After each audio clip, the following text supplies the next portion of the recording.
Hello and welcome to The Inquisitive Crafter. I'm Katrina Stewart from Crafty Jacks, and today I'm going to be talking to you about Thingamabobbin winders and rewinding your bobbins. So when I first learned to spin, and I'm sure most of you are like this, I would spin whatever singles I wanted to 2 or 3 separate bobbins, and then from there I would ply them from the end of the bobbin. So right now, so you just pull out the end that was spun, you'd attach those to your wheel, and you would just ply them.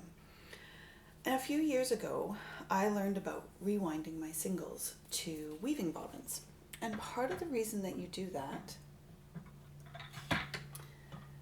so this is one of my singles already rewound to a bobbin.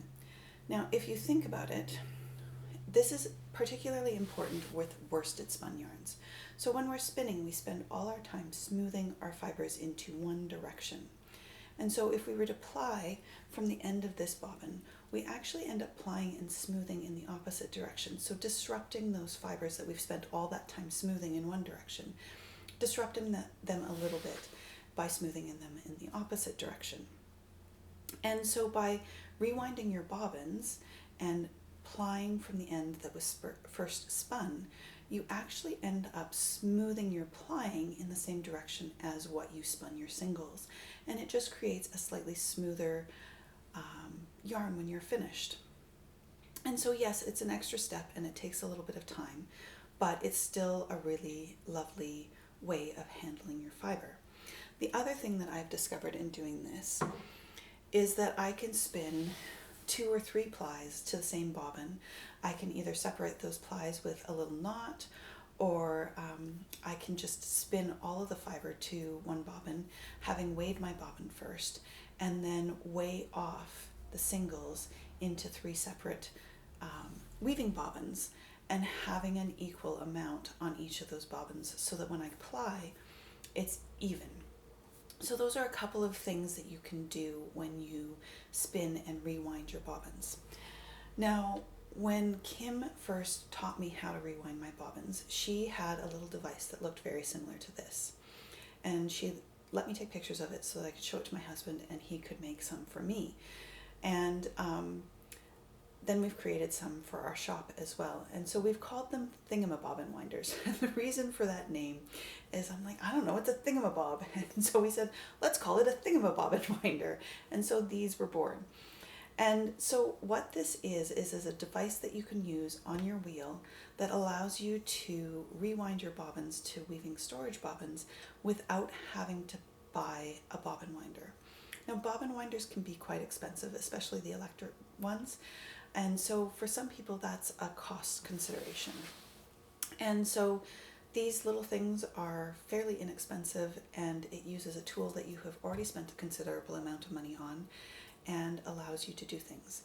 So the catch is that it requires a little bit of juggling on your part.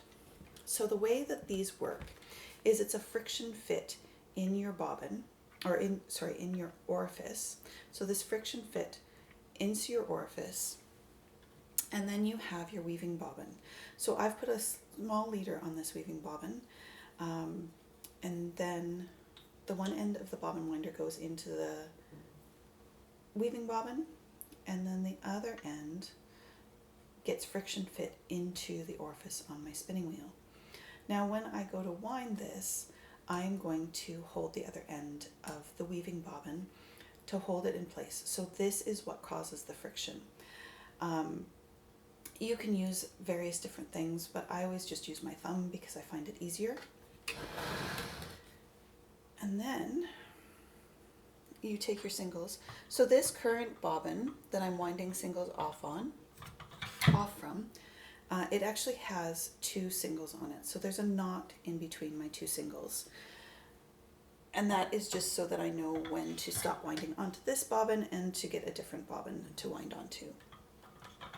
Now I find it easier to start by putting my single on there before I put it into the wheel.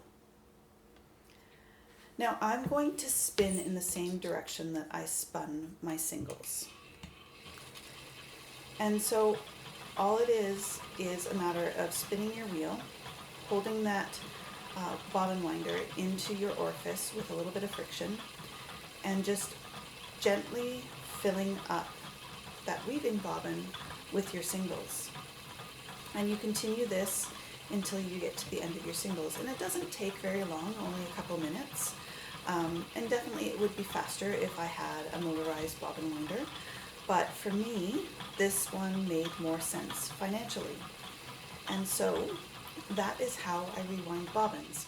Now I'm not going to sit here and do the whole thing on camera just because it'll take a few minutes and I don't want the video to get too long.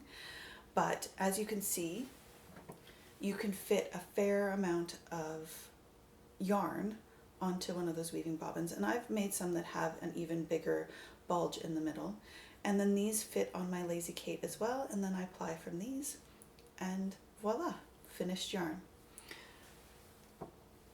So that is a little bit about rewinding your bobbins and why you would do it, and about our little Thingamabobbin winders.